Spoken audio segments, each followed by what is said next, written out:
नमस्कार दोस्तों। क्या लोकसभा चुनाव वक्त से पहले कराए जा सकते हैं? क्या लोकसभा चुनाव जो अप्रैल और मई में होने हैं वो इस साल के आखिर दिसंबर यानी विधानसभा चुनाव के साथ कराए जा सकते हैं? क्या प्रधानमंत्री मोदी और उनकी पार्टी बीजेपी विपक्षी दलों की मोर्चेबंदी से मुकाबले के लिए वक्त से पहले लोकसभा चुनाव की तैयारी कर रही है? और अगर कर रही है तो इसका मतलब क्या है? क्या वाकई अगर विपक्षी दलों के कुछ नेता कह रहे हैं कि बीजेपी में इंडिया नाम के मोर्चे की वजह से एक बेचैनी है और उन बेचैनियों से बचने के लिए बीजेपी चाहती है कि विधानसभा के साथ ही चुनाव कराए जाएं ताकि विधानसभा चुनाव के नतीजे बीजेपी के मंसूबों पर पानी न फेर पाए?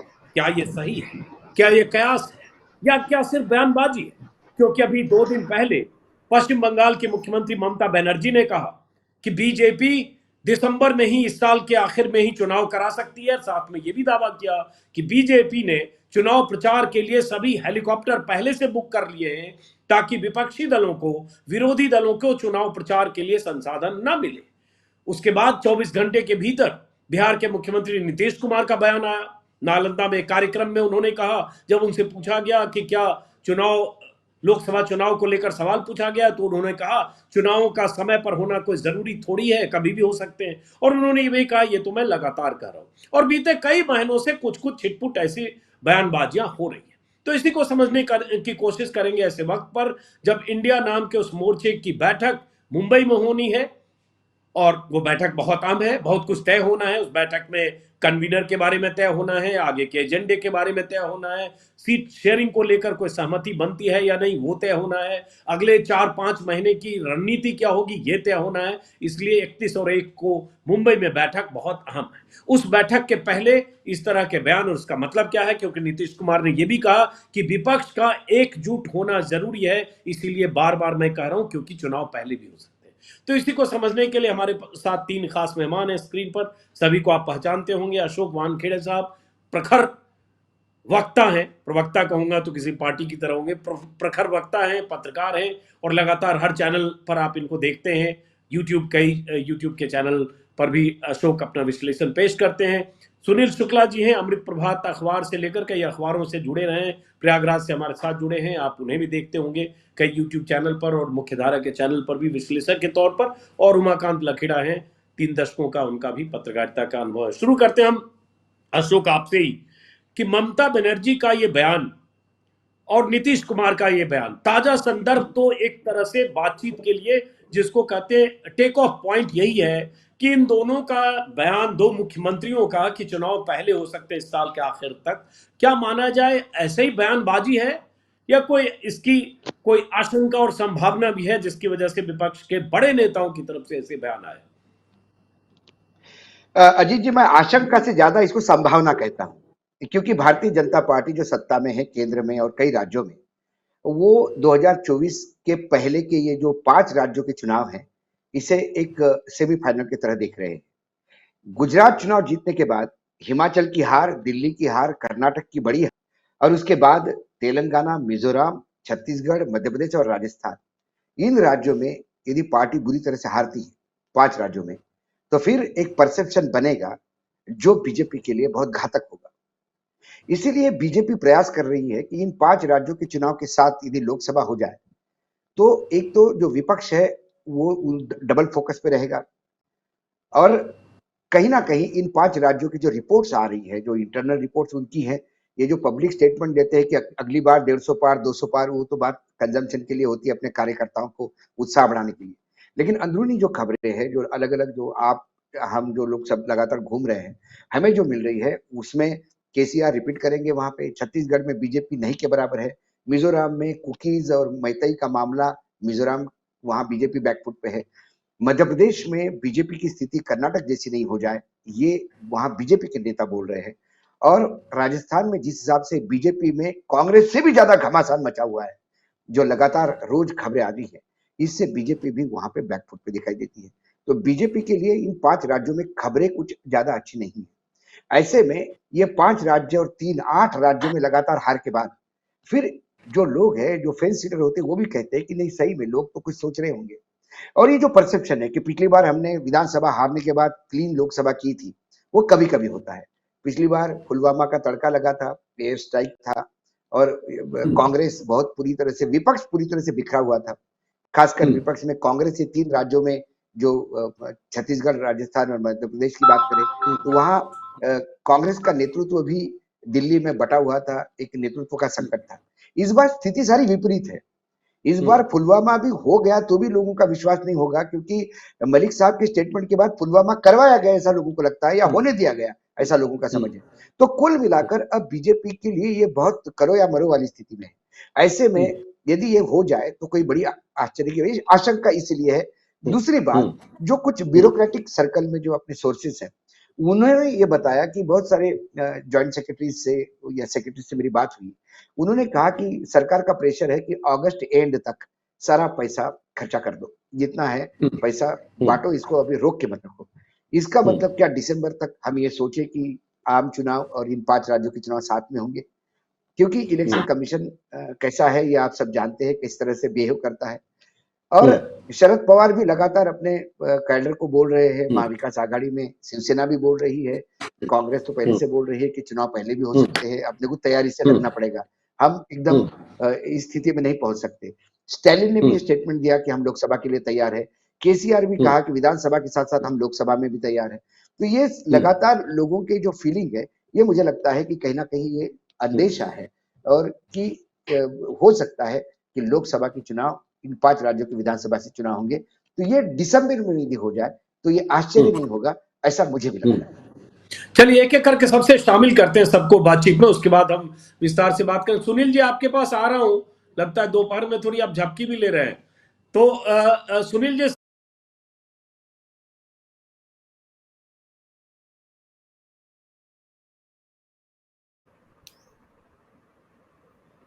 सुनील जी तक आवाज नहीं जा रही है क्या सुनील जी आपको? अब आ रही है, अब आ रही है। हाँ, तो सुनील जी मैंने ये कहा कि जैसे अशोक ने कहा, अशोक वानखेड़े ने, कि उन्हें भी लगता है हो सकते हैं, और चूंकि ममता बनर्जी और नीतीश कुमार का बयान, लेकिन इसका दूसरा पक्ष भी है कि क्यों अभी चुनाव कराने की बात होनी चाहिए भाई। अप्रैल मई में ऐसे चुनाव होगा, 4 महीने पहले चुनाव करा भी ले अगर बीजेपी, तो क्या ऐसा फर्क पड़ जाएगा? एक हो सकता है कि सिर्फ ये आकलन, कयासबाजी, बयानबाजी हो, जो छिटपुट 2-4 महीने से ये बात कही जा रही है। धन्यवाद अजीत जी। मुझे नहीं लगता कि लोकसभा का चुनाव भारतीय जनता पार्टी पूर्व निर्धारित कार्यक्रम के पहले कराएगी। करा सकती थी अगर एक बहुत उसके पक्ष में एक बहुत आक्रामक माहौल होता, उसके पक्ष में एक लगता कि वो बहुत शानदार लोग, जनमत उनके पक्ष में है और ये चुनाव करा सकते हैं। वो स्थितियां दिखाई नहीं पड़ती हैं, चाहे वो मणिपुर का मामला हो, चाहे वो हाल में कर्नाटक के चुनाव की स्थिति हो, या महंगाई और बेरोजगारी का इशू हो, और विपक्षियों की जो आक्रामक शैली है कि मोदी सरकार के खिलाफ, तो कोई इस तरह का जनमत मुझे नहीं दिख रहा है कहीं भी देश के किसी कोने में कि भारतीय जनता पार्टी को लगे कि वह चुनाव अपने गवर्नेंस के बूते पर या अपने राजनीतिक एजेंडे पर करा ले जाएंगे अपने पक्ष में। आप याद कीजिए, अतीत में जब कभी भी मिड टर्म इलेक्शंस हुए हैं, उस समय सत्तारूढ़ दल को ये लगता रहा है कि माहौल उनके पक्ष में है। आज वो स्थिति नहीं है, मुझे नहीं लगता, क्योंकि जो सरकार के निर्णय भी आ रहे हैं या भाजपा शासित राज्य सरकारों के भी जो निर्णय आ रहे हैं, वह यह बता रहे हैं कि वह जनता की नाराजगी को दूर करने की कोशिश है। ताजा तरीन उदाहरण ही मान लीजिए, आप ले लीजिए गैस, खाना बनाने वाले गैस सिलेंडरों के 200 रुपए की कमी, या ये कैसे, इसकी कितनी आलोचना हुई, लेकिन सरकार सुनने के लिए तैयार नहीं थी, और 200 रुपए की इन्होंने कमी की। हालांकि इससे भी कोई बहुत असर नहीं पड़ता, मैं ही मानता हूँ कि किसी का अरसा सुधरता नहीं है, लेकिन उस दिशा में ये मैंने बढ़ता हुआ एक कदम है। और उसका कितना प्रचार किया गया, रक्षाबंधन का तोहफा, ये वो, मतलब 800 रुपया दे के 200 रुपया ले करके 200 रुपया देना, ये कौन सा भाई अपनी बहन को देता है? ये तो ये नीति बनाने वाले जाने। लेकिन ये इस तरह की राजनीति, इस तरह के निर्णय ही बताते हैं। कोई ऐसी वजह मुझे नहीं दिखाई पड़ती कि संगठन के स्तर पर भी उतनी चुनौतियां हैं कि आज अगर जो बातें कही जा रही हैं, अगर मेघवाल, कैलाश में मेघवाल साहब अगर अर्जुन मेघवाल के बारे में कुछ कहने लगे हैं और सीधे सीधे मोदी जी के ऊपर हमला कर रहे हैं, एक नया वीडियो जो नितिन गडकरी साहब के पास घूम रहा है कि उनको देख के मुस्कुरा तक नहीं रहे हैं, और जो विद्रोह और नाराजगी की खबरें उन राज्यों से आ रही हैं जहां चुनाव विधानसभा के होने जा रहे हैं, तो मुझे कोई वजह नहीं समझ में आती। और किसी राजनीतिक दल के लिए कोई भी राजनीतिक दल सोचता है कि वह 2-3 महीने, एक-एक दिन उसके लिए महत्वपूर्ण होता है कि 1 दिन में 2 दिन में एक फ़ोन कॉल पर चीज़ों को मेंटेन कर लेगा। जब राजनीतिक दलों की भाषा व्याकरण इस तरह की हो, तो वो 4 महीने 6 महीने पहले चुनाव करावें, जबकि उनके पास उनके पक्ष में नकारात्मक स्थितियाँ बहुत सी हैं। तो मुझे नहीं लगता, यह केवल जो नीतीश कुमार जी का या ममता बनर्जी का जो बयान है, मैं केवल ये मानता हूँ कि अपने कार्यकर्ताओं या अपने सहयोगी दलों को एक्टिवेट करने की ये कोशिश है, कि जो जहाँ भी है, जो कुछ भी जहाँ कर रहा है। अब एक राउंड इसके काउंटर पर हम आते हैं। उमाकांत लखेड़ा, आपको क्या लगता है कि क्या ऐसी संभावना है कि चुनाव पहले हो सकते हैं, और अगर है तो इसकी वजह क्या है? फिर हम एक बार दोबारा इस बातचीत पर आएंगे सब बाकी लोगों से। देखिए, मैं ये मानता हूं कि कर्नाटक का जो सबक है बीजेपी के लिए और मोदी सरकार के लिए, वो बहुत कड़ा सबक है और इन्होंने कर्नाटक पे पूरी जान लगा रखी है। और कर्नाटक का जो हारने के बाद जो सिलसिला दक्षिण भारत में उल्टी गिनती शुरू हुई है, उसके जो रिपरकशंस हैं, वो रिपरकशंस इनके लिए बहुत भारी पड़ते दिख रहे हैं एडजॉइनिंग स्टेट्स में, जहां जहां कहते थे कि हम तो कर्नाटक तो हमारे पास, और कर्नाटक एक कंट्रोल रूम था दक्षिण भारत की पॉलिटिक्स का। उसके हारने के बाद अब देखिए कि 5 राज्यों के जो चुनाव होने जा रहे हैं, और कहीं से भी कोई अच्छी खबर या जो जिसको कहते हैं 60-40 भी नहीं है, मतलब 80-20 हो रहा है। तो एक आप जो है एक जिसको कहते हैं रणभेरी बजा रहे हैं, और कि हम लोग जीतेंगे, 2024 जीतेंगे।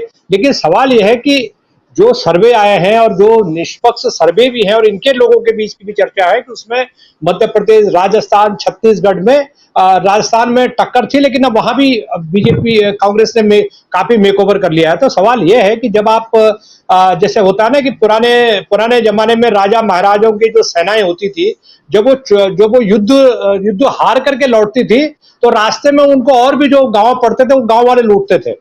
तो वो उनके पास जो साजो सामान होता था, टूटा फूटा बंदूक, नाला, गोला बारूद छीन लेते थे, राशन पानी। तो सवाल यह है कि क्या आप ऐसी रणभेरी, हारी हुई रणभेरी के बीच में आप 2024 के लोकसभा के चुनाव में जाना चाहेंगे? मुद्दा तो ये है। तो मुझे नहीं लगता कि भारतीय जनता पार्टी 4 राज्यों में या 3 राज्यों में 5-2 या 5-3 में के बाद लोकसभा के चुनाव में जाना चाहेगी, क्योंकि तब तक इनकी जो अंतर्राष्ट्रीय लेवल पर जो इनकी फिजा है, जो इन्होंने पूरा तारतम्य खड़ा कर रखा है, वो इतनी खराब हो चुकी होगी कि उसको इतना जल्दी उसको कवर करने का इनके पास मौका नहीं मिलेगा। और देखिए दूसरे मुद्दे क्या है कि अब ये फ्री की रेडियो बांटने की बातें कर रहे थे कि फ्री की रेडियो बढ़ रही है, मजाक उड़ा रहे थे, माखौल उड़ा रहे थे। आज हालत क्या है कि 200 रुपया कम कर दिया, पिछले 3 साल में आपने 550 रुपया बढ़ाया, 200 रुपये कम कर दिया, मतलब आपकी जेब से मैं ले लूं 500 रुपया, फिर उसमें 200 लौटा दूं, तो आप अच्छा 200 की मेरी इनकम हो गई।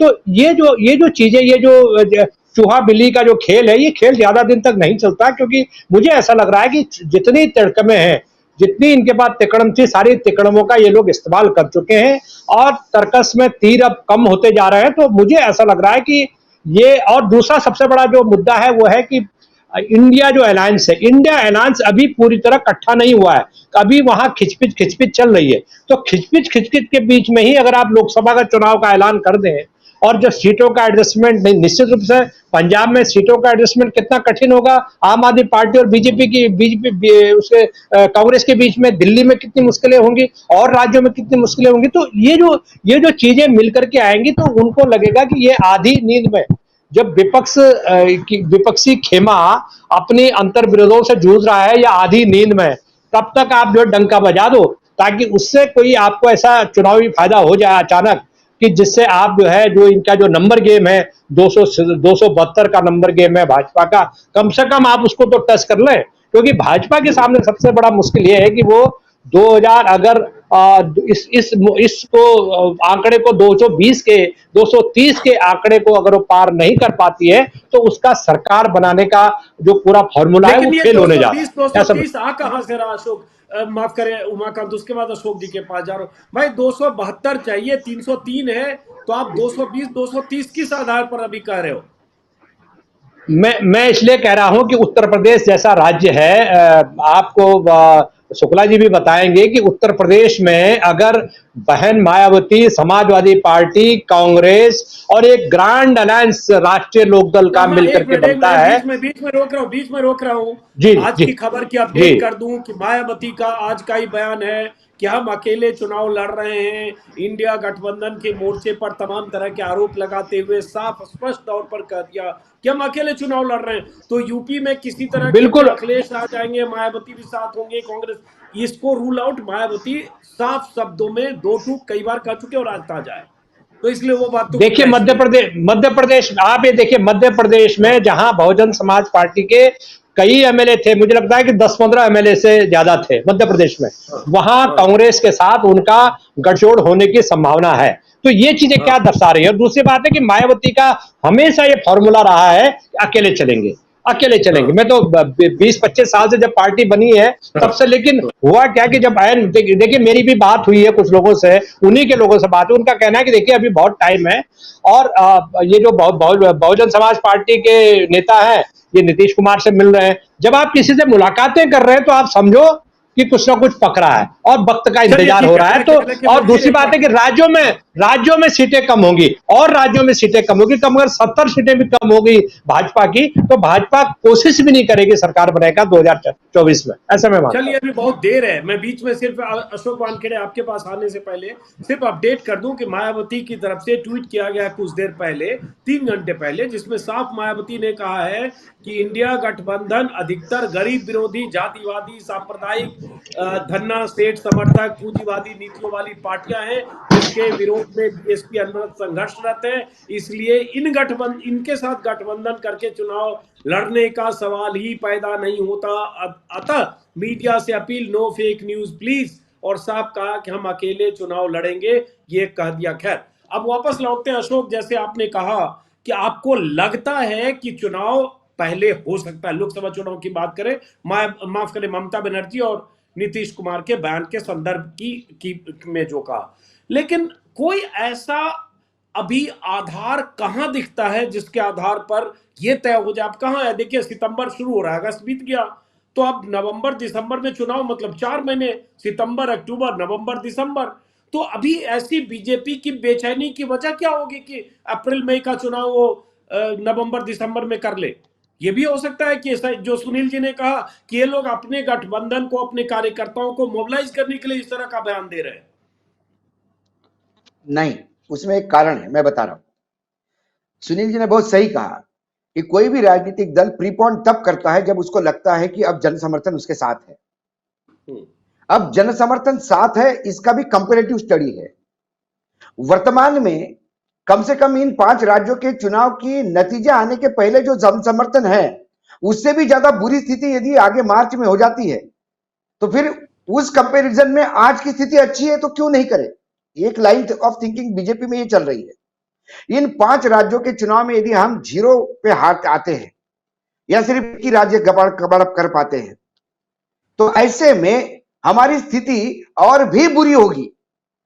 फिर तो अभी तो 180 के 230 240 तक हम सोच रहे, तब तो फिर 150 पे ही जाना पड़ेगा। क्योंकि एक बार यदि लोगों के मन में ये हो गया कि अब ये ब्रांड खत्म हो गया। ऑर्गेनाइजर ने तो कर्नाटक, हिमाचल और दिल्ली के बाद ही बताया कि अब हिंदुत्व का कार्ड और मोदी का कार्ड चलना मुश्किल हो रहा है, और 5 राज्य और जुड़ते हैं तो 8 राज्यों में लगातार हार, फिर वो ब्रांड क्या करेगा। तो वो 5 राज्यों की हार के पहले तीनों राज्यों की हार की परसेप्शन ज्यादा ठीक है। बीजेपी की स्थिति आज ज्यादा अच्छी है, इन 5 राज्यों के हारने के बाद तो और ज्यादा बुरी होगी। और इन 4 महीने में क्या करेंगे? एक मिनट, ये अभी मान क्यों रहे हैं कि 5 राज्य में? भाई, तेलंगाना में तो ऐसे भी बीजेपी की सरकार बनने से रही। तो अब आते हैं एमपी, छत्तीसगढ़ और राजस्थान, जो 3 हिंदी बेल्ट के राज्य हैं। तो अभी राजस्थान में कहते हैं आपसी लड़ाई है, आपसी मतभेद है, एंटी इनकम्बेंसी भी हो सकता है, एक राजस्थान में पहली बार ये हुआ है, मध्य प्रदेश और राजस्थान में इतना ओपनली विद्रोह कभी नहीं था बीजेपी में। नरेंद्र मोदी और अमित शाह का इतना दरारा था और इतना डर था कि लोग इतना वोकल नहीं बोलते थे। मध्य प्रदेश में जो 39 सीटें अनाउंस हो गई है, उन 39 सीटों में हर सीट पे विद्रोह सिर्फ ट्विटर पे नहीं है, लोग रास्ते पे उतर के ऑफिस में तोड़फोड़ करके इतना महाभयंकर मतलब युद्ध हो रहा है कि अल्टीमेटली केंद्र को यह बोलना पड़ा कि 10 से 12 सीटों पे हम फिर कंसीडर करेंगे दूसरी जगह, फिर पैनल मंगाए गए हैं उन नामों के। इसके मायने हैं कि बैकफुट पे केंद्र की लीडरशिप को आना पड़ रहा है। इमेजिन करिए, यहां तो सिर्फ आदेश जाता था, टिकट बी फॉर्म जाता है और वहां चुनाव लड़ना होता है, कोई होप नहीं करता। हर जगह मध्य प्रदेश में विद्रोह है, वही रंग में हो गया है। राजस्थान लोगों ने बोला है, वो कम लोग नहीं है। मध्य प्रदेश में मात्र अभी 75 दिन है कि सरकार है, बड़े मुश्किल से। यदि मध्य प्रदेश का चुनाव कब होना है यदि ये तय करे और पीछे चले तो 75 दिन बचे हैं। 75 दिनों में आपने एक्सपांशन करके विंध्याचल में शुक्ल जी को लाया, राजेंद्र शुक्ल जी को क्यों लाया? क्योंकि विंध्याचल में 30 सीटों में से 23 सीटें ब्राह्मण बहुल है। तो क्या शुक्ला जी को 75 दिनों के लिए आपने मंत्री बना के उनका अपमान नहीं किया? उनके वर्कर्स बहुत आहत है। तो ये जो भागादौड़ी मची है बीजेपी में, ये जो 11th आवर का जो उसमें बीजेपी जोकी बन रही है मध्य प्रदेश में, और दूसरी ओर मध्य प्रदेश में पहली बार जो गुटों में बटी हुई थी कांग्रेस, वो एक दिख रही है। क्या राजस्थान में कई दिनों से कुछ बयान आया है सचिन पायलट का? वो भी पैकअप करके वो भी साथ में हो गए हैं। तो कांग्रेस का वहां यूनाइट होना और बीजेपी का बिखरना, वसुंधरा के बगैर ठोर नहीं, राजस्थान में ये बात तय है। और वसुंधरा की यह हालत है कि वो कोप भवन में बैठी है, वसुंधरा इनके मीटिंग्स में नहीं जा रही है। वसुंधरा के लोग खुलेआम विद्रोह की बात कर रहे हैं और अलग चुनाव लड़ने की बात कर रहे हैं। तो क्या 30-40 सीटों पे वसुंधरा अपने लोग खड़े करेगी इंडिपेंडेंट, और 30-40 सीटों पे बीजेपी को हरवाएगी दूसरी जगह पे? ऐसे 100 सीटों का फॉर्मूला उसके कार्यकर्ताओं के पास भी है। राजस्थान का हाउस इतना बड़ा नहीं है, 180 का हाउस है वो। उसमें यदि 30-40 सीटों का भी गड़बड़ हो जाती तो मार खाता है। सवाल है कि बीजेपी क्या क्षेत्रों को, कर्नाटक क्यों हारी? आपने येदियुरप्पा को बहुत बुरी तरह से अपमानित किया। हिमाचल में क्यों हारी? हिमाचल में विद्रोह नहीं, प्रधानमंत्री स्वयं विद्रोही कैंडिडेट को फोन पे बात करते थे, क्लिपिंग, ऑडियो क्लिपिंग आएगी मार्केट में, लेकिन प्रधानमंत्री के बातचीत के बाद भी उसने चुनाव ना लड़ने का नहीं कहा। वो चुनाव लड़ा और उसने हरवाया बीजेपी को। हिमाचल में विद्रोह से बीजेपी हारी। दिल्ली में क्या हुआ? दिल्ली में लगातार आप बाहर का नेतृत्व ला के थोप रहे थे, कभी किसी बिहारी को लाते, कभी लगातार एक्सपेरिमेंट कर रहे थे। तो जो दिल्ली का जो पंजाबी नेतृत्व था उसको आपने बाहर कर दिया, आपका 15 साल का सत्ता खत्म हो गई। वही मध्य प्रदेश में है, वही राजस्थान में है। यदि आप नए लोगों के भरोसे करोगे तो पुराने क्षेत्र तो अपनी औकात दिखा रहे हैं। क्या मध्य प्रदेश में सत्यनारायण सत्तन जैसा जो कवि भी है, वो एक जननेता रह चुका है, वो क्रिटिसाइज करता है कि ये 2 गुजरातियों ने पार्टी डुबाई, ओपनली कहता है रिकॉर्ड पे। तो क्या ये मान लो, नहीं है? अच्छा तो अशोक मान लो कि आप करो राजस्थान में भी हालत खराब है, एमपी में भी हालत खराब है, छत्तीसगढ़ अभी आपने बोला रही, आपके हिसाब से भी हालत खराब है। अगर ये सब है हालत खराब, जहां चुनाव होना है नवंबर आखिर और दिसंबर में, तो अगर लोकसभा चुनाव अप्रैल में की जगह अगर दिसंबर में करा लेंगे तो उससे बीजेपी को क्या फायदा हो जाएगा? उससे बीजेपी को एक फायदा होगा। लोकसभा के लिए वो एक टिकट, एक जगह मोदी का चेहरा मांगेंगे तो लोग सोचेंगे कि चलो विधानसभा में तो गहलोत को जितवा दो, लेकिन लोकसभा के लिए दे दो, क्योंकि उनको लगता है कि कभी भी मोदी जी का अभी भी ग्राफ थोड़ा बहुत है। लेकिन इन 5 राज्यों में मोदी जी हारने के बाद फिर क्या कहेंगे? किसके ऊपर ठिकरा फूटेगा? चुनाव तो मोदी जी ने कहा राजस्थान में उनका चेहरा चलेगा, मध्य प्रदेश में उनका चेहरा चलेगा। कर्नाटक में क्यों ऑर्गेनाइजर ने क्यों लिखा कि ये ब्रांड वीक हो गया? क्योंकि कर्नाटक में मोदी जी ने खुद पे वोट मांगा था कि मुझे 90 गालियां दी जा रही है, आपके मोदी जी को गालियां दी जा रही है, ये बात कही थी। तो ये कहीं ना कहीं, और दूसरी तरफ जो 2019 और 2024 में स्थिति एकदम विपरीत हुई है। जो गुटबाजी कांग्रेस में थी वो आप बीजेपी में दिखाई देती है, और जो कंसोलिडेटेड कांग्रेस में हो गया है वो पहले बीजेपी में था, क्योंकि 2014 की जीत थी, नरेंद्र मोदी का नाम था, मोदी मोदी हो रहा था। इसके बावजूद 5 राज्यों में एंटी इनकम्पेंसी मार खा गई। ये अब हुआ क्या? मध्य प्रदेश में वही शिवराज वापस आ गए। सर्वे आ रहे हैं, जैसे मान लो एक सर्वे आया था अभी 4-5 दिन पहले, जो सी वोटर और इंडिया टुडे का सर्वे था। उस सर्वे में ठीक है कि सीट एनडीए को 306 दिख रही थी, पिछले मुकाबले मान लो सीट 30 कम हो रही होगी, लेकिन वोट शेयर उस सर्वे में, जो सी वोटर का सर्वे ही मैं बता रहा हूँ, जिसमें कहा गया वोट शेयर 43% एनडीए को है अभी भी। लगभग एनडीए को 43-44% 2019 में भी मिला था, बीजेपी अजीत जी 37 और प्लस ये। पिछली तो पिछली एनडीए बार और हाँ पिछली बार मध्य प्रदेश में बीजेपी का वोट शेयर कांग्रेस से ज्यादा था और सीटें कम थी। वोट शेयर और सीट कन्वर्जन ये कई जगह पे मार खाता है।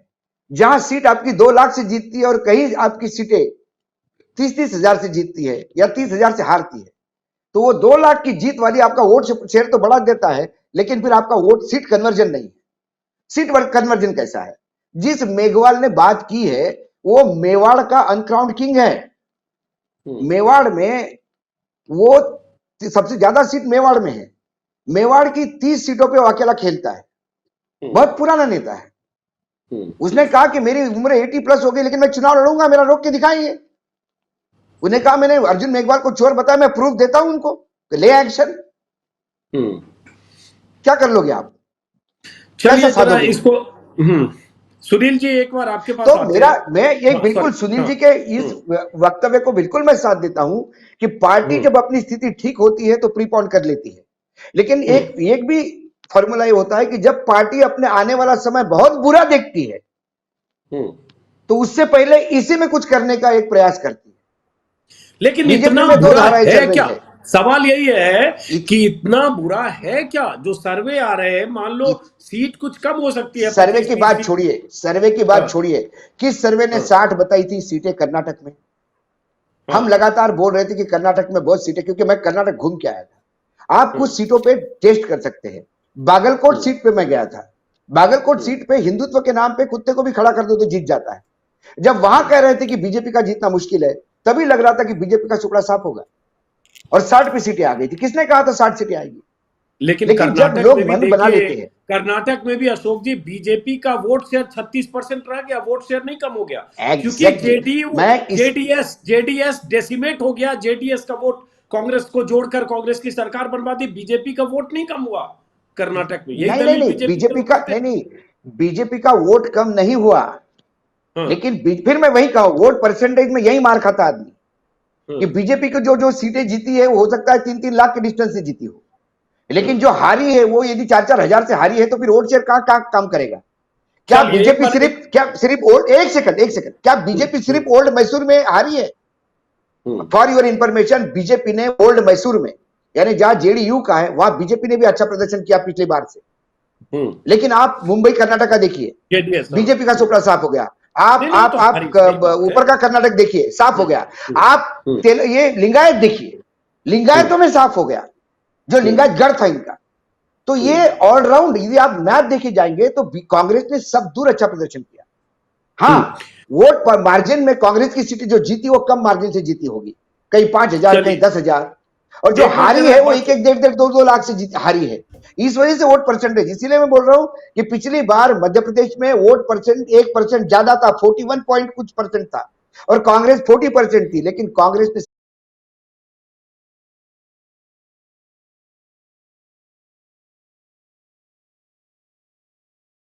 और मेरे ख्याल से आवाज हमारी बाकी गेस्ट को भी नहीं जा रही है। आ रही।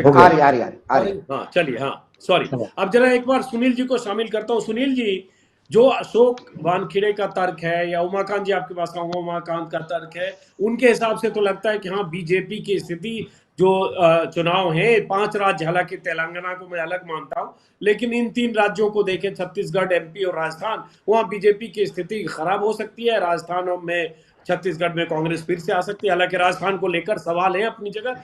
मध्य प्रदेश में माना जा रहा है कांग्रेस मजबूत थी, जीती तो पिछली बार भी थी। कैसे सत्ता चली गई ज्योतिरादित्य सिंधिया और उनके 20 एमएलए, वो पूरी दुनिया जानती है। आपको अगर नहीं लगता है कि बीजेपी ऐसा नहीं कर सकती है जो आशंका नीतीश कुमार या ममता बनर्जी ने जताई, तो आपकी वजह क्या है? इन्होंने अपनी वजह बता दी, इन्हें लगता है कि हाँ चुनाव पहले हो सकते हैं। और दूसरी तरफ विपक्षी दलों का जो मोर्चा है, उस मोर्चे में सीट शेयरिंग को लेकर अभी तस्वीर साफ नहीं है। कि ये कहना कि 26 दल एक साथ हो गए, चलो ठीक है, लेकिन राज्यवार सीट पर 26 दलों में कांग्रेस के साथ सहमति बन जाए कि कांग्रेस अपनी 150 सीटें सेक्रीफाइस कर दे और उसके बाद राज्यवार जो क्षेत्रीय दल हैं उनकी हैसियत को कबूल करते हुए सीट छोड़ती हुई कांग्रेस एक ऐसी बिग ब्रदर की भूमिका में आके या जो भी भूमिका में आकर वो सीट शेयरिंग पर तैयार हो जाए, वो अभी सामने फॉर्मूला आया नहीं। तो आपको क्यों लगता है कि बीजेपी पहले ऐसा नहीं सोचेगी जो अशोक और ये लोग कर रहे हैं? पहली वजह तो यह है कि जिस आप सर्वेक्षण की बात कर रहे थे सी वोटर का, उसका सैंपल सर्वे है 26,000 या 27,000। क्या 26,000 27,000 सैंपल सर्वे से इतने बड़े देश का आप मन भाप लेंगे? ये आप निर्णय ले सकते हैं, मुझे तो सुविधा है। दूसरी चीज की जो आप सीट शेयरिंग की बात कर रहे हैं, कोई ऐसा राज्य नहीं है और आपके सामने भी आएगा जिसमें इंडिया दल समूह के बीच में इस बात की सहमति न हो कि कौन सा किस सीट पर कौन लड़ेगा। मतलब अगर आप ममता बनर्जी जैसा नेता ये कह रहा है कि पश्चिम बंगाल में एक सहमति उनके बीच बन रही है, तो बाकी राज्य में तो कोई स्थिति है नहीं। ऐसा नहीं ना कि पहली बार हो रहा है। इस चुनाव में उत्तर प्रदेश में भी सीट शेयरिंग हो चुकी है। किस बड़े उमाकांत जी ने उत्तर प्रदेश का नाम लिया, उत्तर प्रदेश में किस राजनीतिक दल की कौन सी हैसियत है, ये सब उसका डेटा आंकड़ा सबके पास है कि कौन सी सीट आप कितनी बार जीते हैं, कितनी बार हारे हैं, आपका मत प्रतिशत कितना है। कोई इसमें न्यूक्लियर साइंस थोड़ा है जिसपे आप सहमति नहीं बना सकते हैं। बात केवल ये हो सकती है कि आप कहेंगे नहीं साहब किसी कीमत पे मैं ये चुनाव में लड़ूंगा, तो आप में या आप इसको किस सीमा तक कर सकते। लेकिन जब कांग्रेस यह कर रही है कि मैं गठबंधन के लिए कुछ भी छोड़ने के लिए तैयार है, तो कांग्रेस की तरफ से समस्या नहीं आनी है। उत्तर प्रदेश में एक मिनट हम यूपी की बात में फिर बीच में खाली जोड़ दें कि भाई पिछली बार मायावती और अखिलेश यादव साथ लड़े थे, जिसकी लोग मैथमेटिक्स और केमिस्ट्री को जोड़ रहे थे कि 40% तो ऐसे ही हो जाएगा वोट शेयर दोनों का जोड़ के। हसर हमने देखा कि 10 बीएसपी और 5 समाजवादी पार्टी। इस बार बीएसपी साफ, आज का बयान मैंने सुना दिया कि मायावती ने कहा हम अकेले लड़ेंगे। कांग्रेस की स्थिति आप यूपी में जानते हैं सर, विधानसभा चुनाव में तो 2.5 से 3% वोट मिले। सीट की स्थिति आप जानते हैं, अमेठी सीट तक नहीं बच पाई। तो सवाल उठता माइनस मायावती, फिर विपक्षी गठबंधन यूपी में कितना मजबूत हो जाएगा अखिलेश और कांग्रेस साथ आ गए तो, एक बड़ा सवाल। और उसके बाद मैंने कहा ये कांग्रेस क्या, ऐसे आने वाली स्थिति हम देखेंगे कि कांग्रेस जहां जहां कांग्रेस को सीट छोड़ना पड़े, 100 सवा 100 150 ऐसी सीटों का नंबर है मेरे पास, कांग्रेस सब छोड़ दे और क्षेत्रीय दल के लिए वो मैदान छोड़ दे। नहीं, मैं बिल्कुल नहीं। आपने कहा कि 2019 का जो चुनाव था, उस चुनाव में कांग्रेस और बीजेपी समाजवादी पार्टी और बीएसपी के साथ रहने के बावजूद क्या परिणाम हुआ। 2022 में खतौली में क्या हुआ था, 2017 में खतौली में क्या हुआ था, और 2022 के खतौली के उपचुनाव में क्या हुआ। नहीं ऐसा सुन लीजिए। नहीं फिर तो 2019 का जो फूलपुर गोरखपुर और कैराना का भी मिसाल है। फिर उसके पहले 19 के पहले फूलपुर गोरखपुर कैराना भी हमने देखा है। तो आप उसको क्यों भूल रहे हैं? आप उसके अनदेखी कैसे कर सकते हैं? आप ही कह रहे हैं इसको ना। आप जिन बातों की, आप फूलपुर कैराना और गोरखपुर की अगर आप बात कर रहे हैं, तो उस राजनीतिक हालात की चर्चा आप क्यों कर रहे हैं? बहुजन समाज पार्टी 22% वोट से लेकर नीचे गिर गई है 10-11% पर, क्यों हो गया? 13%। ऐसा है, मेरा अपना मानना है, मेरी अपनी समझ है कि अब मतदाता कोई थर्ड फ्रंट नहीं बनने दे रहा है। उसने कर्नाटक में नहीं बनने दिया। देवगौड़ा साहब बड़े नेता को भी जनता ने किनारे कर दिया, और हर राज्य में ही होगा। आप उपचुनाव पश्चिम बंगाल में देख लीजिए। जब से ममता बनर्जी पश्चिम बंगाल में चुनाव में है, वो सत्ता में है, कोई उपचुनाव नहीं आ रही है। वो मुर्शिदाबाद में चुनाव हार गई। किससे हारी? कांग्रेस से। अब ऐसा है ना कि जनता चुन ले रही है कि हमको किसके साथ जाना है। अपोजिशन कहाँ है और सत्तारूढ़ दल कहाँ है। यह स्थिति ममता मायावती जी के लिए भी होना है। क्या उनके मतदाताओं ने खतौली में उनका साथ नहीं छोड़ दिया? उनके मतदाताओं ने छोड़ दिया? क्या उनके मतदाता रामपुर में वोट देने के लिए निकले? क्या उनके मतदाता नगर निकायों के चुनाव में वोट देने के लिए निकले? प्रश्न यह है कि यह जनता चुन रही है, या तो बीजेपी के साथ है या बीजेपी के खिलाफ है। और जो इंडिया दल समूह की यह कोशिश है कि गैर भाजपा मतदाताओं के विभाजन को रोकना, अगर ये स्थिति बनती है तो मुझे लगता है कि उत्तर प्रदेश में बीजेपी के लिए बड़ी चुनौती है। पश्चिमी उत्तर प्रदेश में क्या था? पश्चिमी उत्तर प्रदेश में 2019 तक जीत जी, जाट अलग था, गुर्जर अलग था, दलित अलग था और अल्पसंख्यक अलग था। यह 2012 के दंगे के बाद से एक अलग तरह का राजनीतिक समीकरण बन गया, जो चौधरी चरण सिंह का राजनीतिक समीकरण था उसको किनारे करते हुए। लेकिन 2022 का जब उपचुनाव हुआ तो वही पुराना सामाजिक समीकरण फिर से उभर के आ गया जो चरण सिंह ने तैयार किया था। और ये बीजेपी इलेक्शन का, बीजेपी किस बिना पर वोट मांगेगी? अपने गवर्नेंस पर? बीजेपी किस बात मानेगी? अपने आदर्शों पर? बीजेपी किस बिना वोट मांगेगी? लोगों को राहत दे करके? कौन सी चीज है जिससे आप लोगों को आकर्षित कर लेंगे? अगर सामाजिक बिखराव जो पहले 2014 और 19 के चुनाव में दिखाई पड़ा था वो नहीं होता। और ये तथ्य है कि उत्तर प्रदेश में समाजवादी पार्टी एक बड़ी पार्टी है जिसके साथ आज भी मतदाताओं का अच्छा खासा समूह है। बड़ा एक समूह कांग्रेस की तरफ आया है। इसका प्रमाण यह है कि जो नगर निकायों के चुनाव हुए उसमें 5 नगर निकायों में कांग्रेस सेकंड पोल की है, नियरेस्ट राइवल रही है बीजेपी की।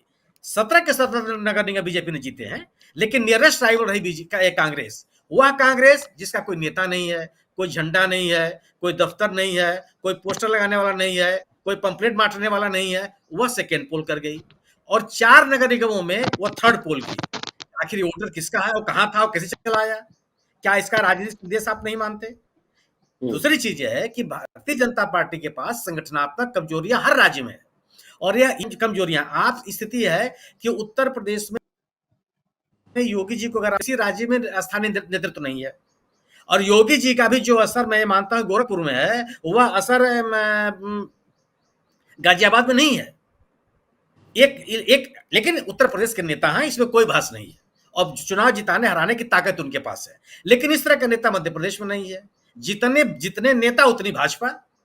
आप यही स्थिति आप राजस्थान में देख। और आप ये बता दीजिए ना कि आप कह रहे हैं राजस्थान और छत्तीसगढ़ में क्यों कहा जा रहा है?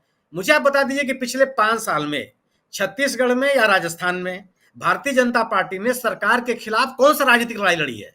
चाहे गहलोत के खिलाफ और चाहे बघेल के खिलाफ। एक लड़ाई के नाम बता दीजिए आप। एक आधा किलोमीटर कोई जुलूस निकाला हो, 24 घंटे का कोई धरना दिया हो, एक घंटे का कोई अनशन किया हो, कोई घटना लगातार किसी मुद्दे? लेकिन चलिए उस डिटेल में हम नहीं जाते हैं, वो तो बीजेपी का काम है जवाब देना। वैसे यात्राएं छत्तीसगढ़ में आपस में इनफाइटिंग भी है, वो अलग बात है।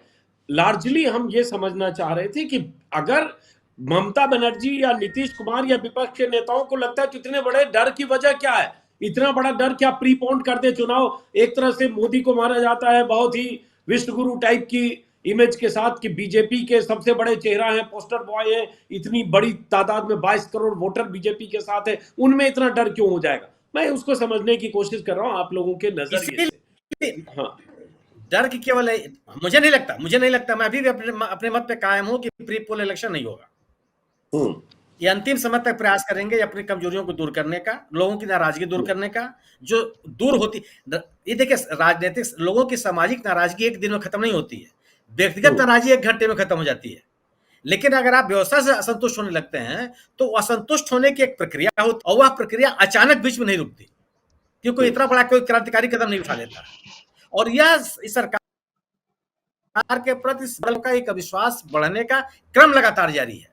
और वह इस वजह से मानता हूं सफलताएं एक लगातार तथ्यहीन बातें लोगों के सामने रखने की कोशिश, और यह कि जो कुछ भी है वो जो पुराने जो वादे किए गए थे, और एक राष्ट्रवाद, राष्ट्रीय हित क्या अलग अलग, जिससे कि कुछ मिलना मिलाना नहीं किसी को, कुछ लोगों को लोग पाते हुए नहीं दिखे।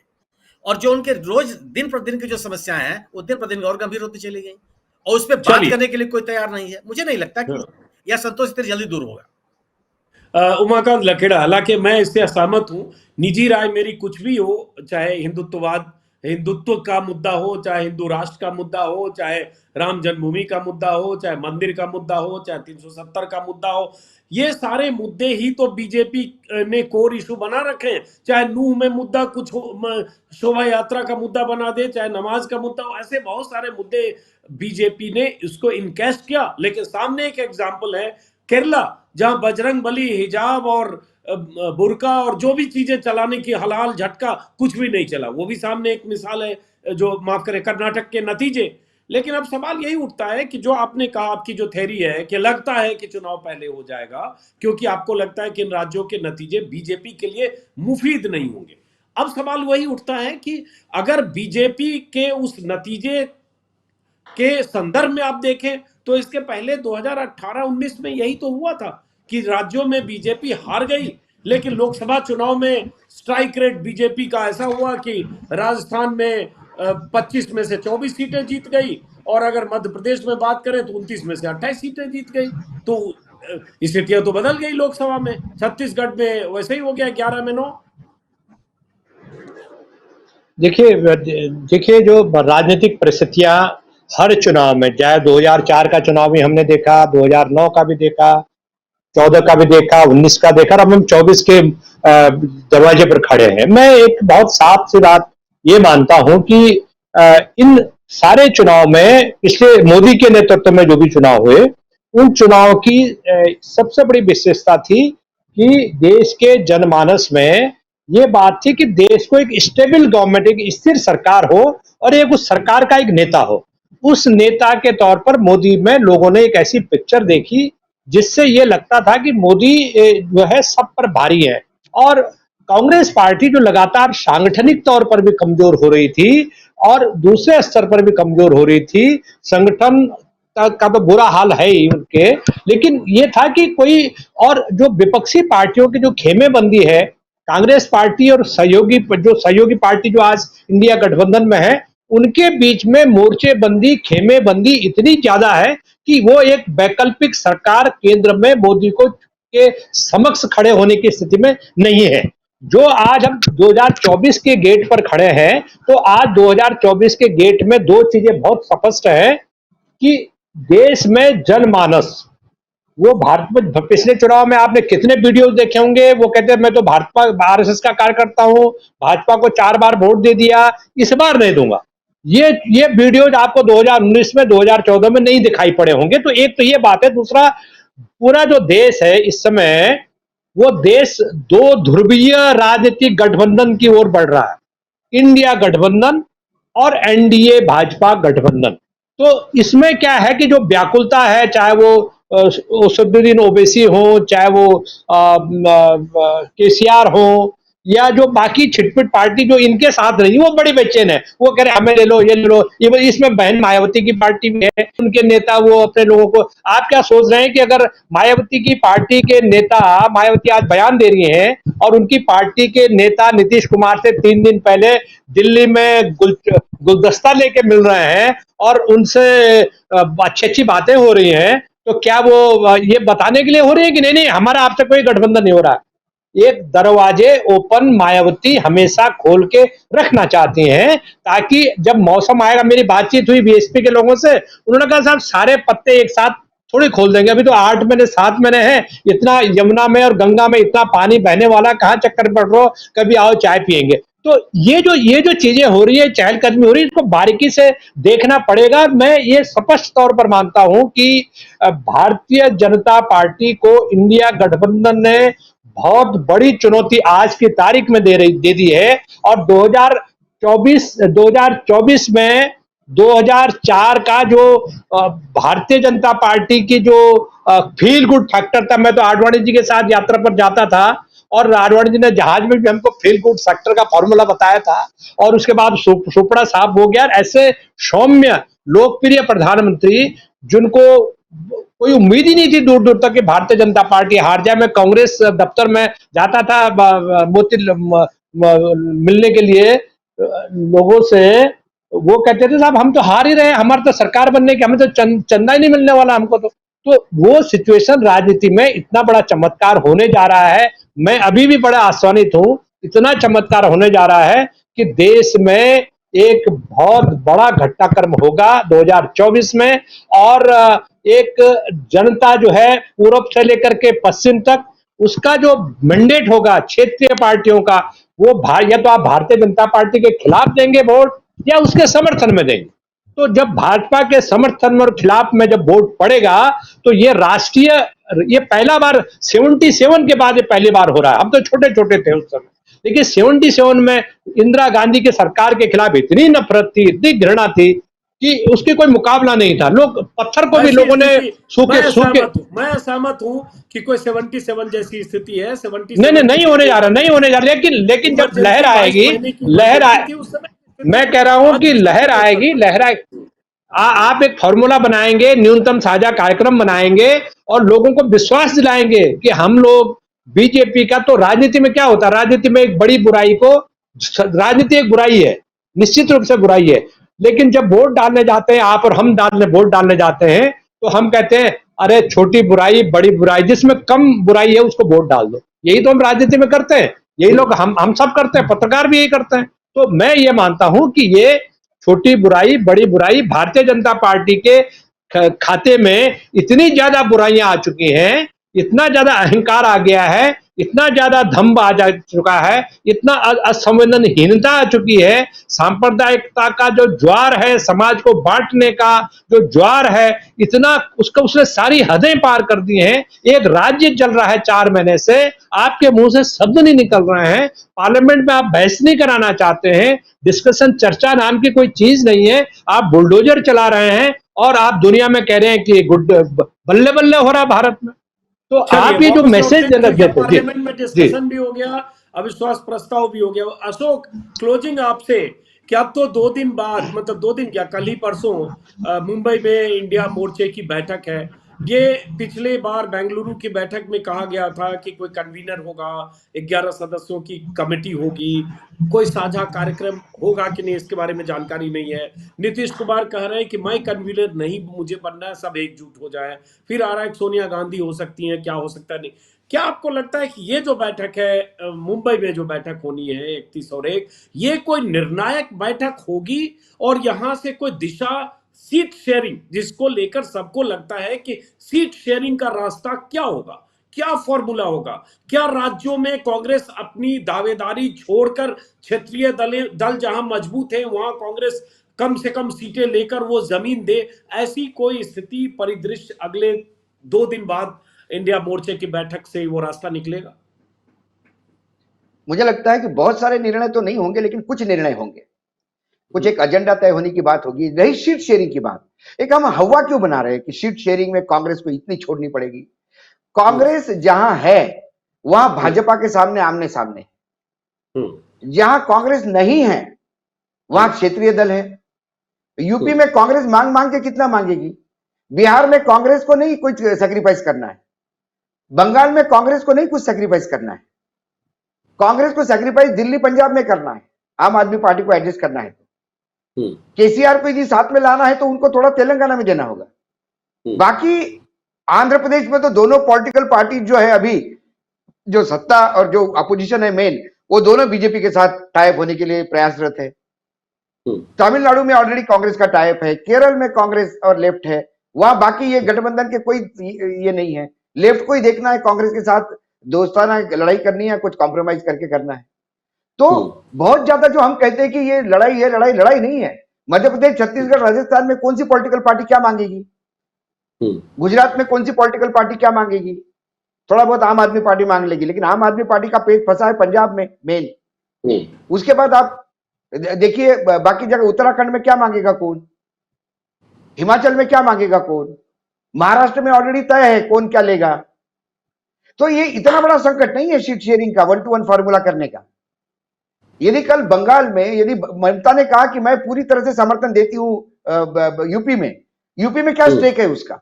वो सिर्फ मोरल सपोर्टिंग के लेके आके 2-4 रैलीज करके जा सकती है, कोई वोट बैंक तो नहीं है। तो ये कुल मिला के ये एक नरेशन डेवलप करने का प्रयास कर रहा है, यार ये आपस में बहुत लड़ेंगे, इनको कौन सीट शेयरिंग करेगा कौन नहीं करेगा। और रही बीएसपी की बात, अजीत जी आप इंतजार कीजिए, आचार संहिता लागू होने के बाद भी कई जगह ऊट करवट लेंगे। अभी तो बहुत सारा ईडी सीबीआई का डर है, इसलिए ट्वीट करना जरूरी है कि हम कहीं नहीं जा रहे हैं। और जिस दिन आचार संहिता लग जाएगी उस दिन कई लोग पलटते हुए नजर आएंगे आपको। दूसरी बात, जो आपने एक सवाल पूछा कि पिछली बार राज्य जीतने के बाद भी क्लीन स्वीप हो गई थी, छत्तीसगढ़, राजस्थान, मध्य प्रदेश में क्लीन स्वीप हो गई थी। 3 राज्यों में 3 सीटें भी कांग्रेस को नसीब नहीं हुई, मैं मानता हूं। लेकिन फिर हुआ क्या था? मध्य प्रदेश में ये होना था क्योंकि मध्य प्रदेश में वोट शेयर बीजेपी के पास पहले से ही था, विधानसभा में ही था। सरकार बनने में ज्योतिरादित्य की किससे झगड़े हो रहे थे, सब एक दूसरे के साथ लड़ रहे थे। छत्तीसगढ़ में एब्सोल्यूट मेजोरिटी होने के बाद 1-1.5 महीने तक मुख्यमंत्री तय नहीं हुआ था, तो कांग्रेस डिवाइडेड थी। राजस्थान में मुख्यमंत्री अशोक गहलोत को घोषित करने के बाद सचिन पायलट के लोगों ने विद्रोह करना शुरू कर दिया था, कांग्रेस डिवाइडेड थी। जब कांग्रेस डिवाइडेड थी, सरकार ही नहीं बन रही थी आपकी, जब सरकार बनने के बाद इंप्लीमेंट क्या करेगी? लेकिन वो करेक्शन अब कांग्रेस ने कर लिया। राजस्थान, अभी कर्नाटक में लोग कहते हैं कर्नाटक में जीतने दो कांग्रेस को, लोकसभा हमारी होगी। अब वो ऐसा नहीं होगा, क्योंकि कर्नाटक में सरकार आते से ही जो 5 वादे किए उसको इंप्लीमेंटेशन शुरू कर दिया। लोकसभा आते आते ही उन 5 वादों का पैसा जो बेनिफिशियरीज के घर पहुंचेगा, वो लोगों को बताएंगे कि हम बोलते हैं तो करते हैं। तो फिर और वहां पे अभी भी कंसोलिडेट होकर कांग्रेस सरकार चला रही है। 40% के खिलाफ आयोग घोषित कर दिया है। ये सारी बातें निकलेगी तो क्या पहले जैसी स्थिति होगी लोकसभा में? नहीं होगी। यदि 3 राज्यों में चुनाव जीतती है और चुनाव जीतने के दूसरे दिन से इंप्लीमेंटेशन चालू हो जाता है, तो लोकसभा में बहुत तकलीफ है। ऐसा नहीं कि सिर्फ बीजेपी को ही ज्ञान आता है, कांग्रेसियों को और बाकी विपक्ष को ज्ञान नहीं आता, सबको ज्ञान आता है। एक नरेशन लगातार चलाया जाएगा गोदी मीडिया द्वारा, सर्वेज आएंगे कि एनडीए में कुछ दम नहीं है। शरद पवार और नीतीश कुमार को लेकर रोज खबरें आती है कि आज गए कल गए, आज गए कल गए, लेकिन आखिर तक नहीं गए तो क्या कहोगे उसको? ये नरेशन बनाने का एक सवाल है। बीजेपी नरेशन पे खेलना चाहती है और बीजेपी जानती है कि 2024 में यदि 5 राज्यों के चुनाव हारने के बाद और इन 5 राज्यों में किए हुए वादे इंप्लीमेंट करना शुरू कर दिए तो 2024 का रण बहुत मुश्किल हो जाएगा, पानीपत हो जाएगा उनका। और वो पानीपत से बचने के लिए हो सकता है पहले कर ले। ये मेरा आकलन है और कुछ नहीं। चलिए, बहुत बहुत शुक्रिया आप तीनों मेहमानों का, बहुत बहुत शुक्रिया। अशोक, हाँ सुनील जी कुछ कहना चाह रहे हैं। सुनील जी की आवाज सुनील जी आवाज। आपने कहा कि 2019 में मध्य प्रदेश, छत्तीसगढ़ और राजस्थान में विधानसभा चुनाव जीतने के बाद जब लोकसभा का चुनाव हुआ तो लोकसभा के चुनाव में बीजेपी जीत गई, कांग्रेस हार गई। पहली चीज कि 2019 का जो लोकसभा का चुनाव था सामान्य निर्वाचन नहीं था और पुलवामा बालाकोट के पृष्ठभूमि में हुआ था। नंबर 2 कि जब राजनीतिक स्थितियां बनी 2019 के लोकसभा के चुनाव में झारखंड, हिमाचल प्रदेश और हरियाणा तीनों में बीजेपी जीती लोकसभा का चुनाव, और जब इसी के बाद विधानसभा का चुनाव हुआ तो तीनों जगह बीजेपी हार गई। झारखंड में भी हारी, महाराष्ट्र में भी हारी और हरियाणा में कैसे जीती है, कैसे सरकार चल रही है वो आपके सामने है। तो 2019 का भी ऐसा नहीं आप कह सकते हैं कि बीजेपी का विपक्ष पूरा का पूरा माहौल था और वहां पर विधानसभा चुनाव जीतने के बाद भी बीजेपी जीत गई। अगर बालाकोट और पुलवामा न होता तो आप देखते कि स्थिति क्या बनती। और इसीलिए अगर सामान्य चुनाव जब हुआ तो वह वही होता जो आपको हरियाणा, मध्य महाराष्ट्र और छत्तीसगढ़ में दिखाई पड़ा, अरे झारखंड में दिखाई पड़ा। स्थितियां वही हैं। आज भारतीय जनता पार्टी के सामने बड़ी चुनौती, एंटी इनकम्बेंसी पूरे देश में है। आप दो चीजें के नरेशन आप देखिए ना, आप कहते हैं कि बार बार नीतीश कुमार के बारे में आज तक कहा जाता है, हरिवंश जी मिलकर गए पटना में, उनसे कहा जाने लगा कि जा रहे हैं एनडीए में। रोज खबरें आती है उत्तर प्रदेश में कि आरएलडी के जयंत चौधरी आज मंत्रिमंडल में शामिल हो रहे हैं, केंद्रीय मंत्रिमंडल में, और उनके विधायक योगी सरकार में शामिल हो रहे हैं। रोज की कहानी है ये। और शरद पवार को लेकर के भाव ने बताया आपको, यह केवल और केवल यह है कि इंडिया दल समूह को अविश्वसनीय बनाने की कोशिश, जो यह बात चल नहीं पा रही है लोगों के, ये इसको अपने इस नैरेटिव को चला नहीं पा रहे हैं, लोग स्वीकार नहीं करने के लिए तैयार है। इसलिए कि अब मुद्दे, लोगों के मुद्दे और राजनीतिक मुद्दे बड़े हैं 2024 के चुनाव के मद्देनजर। राजनीतिक मुद्दा है कि लोकतंत्र है कि नहीं है, लोगों का मुद्दा है कि बेरोजगारी खत्म होगी कि नहीं होगी, राजनीतिक मुद्दा है कि संविधान बचेगा कि नहीं बचेगा, लोगों का मुद्दा है कि महंगाई कम होगी कि नहीं होगी, लोगों का मुद्दा यह है कि जो संवैधानिक संस्थाएं हैं वो बचेंगे कि नहीं बचेंगी, लोगों का यह मुद्दा है कि देश की अर्थव्यवस्था कहाँ जाएगी और बचेगी कि नहीं बचेगी। तो राजनीतिक और जनता से जुड़े हुए मुद्दे सभी इतने गंभीर हैं कि भारतीय जनता पार्टी को इसके कारण से बना हुआ जो एक राजनीतिक माहौल है उसको संभालना इतना आसान नहीं होगा। इसीलिए मुझे लगता है कि एक एक दिन प्रयास करेंगे अपने पक्ष में माहौल लाने के लिए और जल्दी चुनाव नहीं होगा। उमाकांत, आप कुछ कहना चाह रहे हैं, उसके बाद क्लोज करेंगे।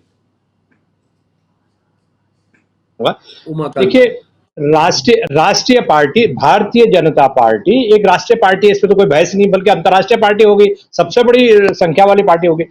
भारतीय जनता पार्टी को अगर देश में हराना है, राष्ट्रीय स्तर पर हराना है, तो उसके लिए उस पार्टी का राष्ट्रीय कैरेक्टर भी होना चाहिए कि जहां भारतीय जनता पार्टी का एक छत्र साम्राज्य है, वहां पर उसको मुकाबला करने के लिए क्षेत्रीय पार्टी है ही नहीं, वहां तो कांग्रेस ही उसको मुकाबला कर रही है। तो 2024 के पहले जब हम चर्चा कर रहे हैं तो मैं ये मान रहा हूं कि राष्ट्रीय पार्टी के तौर पर कांग्रेस का जो ग्राफ है 2014 से लेकर के 2019 से लेकर के चौगुना 5 गुना ये हो चुका है। और राहुल गांधी की यात्रा ने जो माहौल बनाया है उसने विपक्षी इंडिया गठबंधन को एक ऑरा दे दिया है, एक जिसको कहते हैं एक नया आयाम दे दिया है।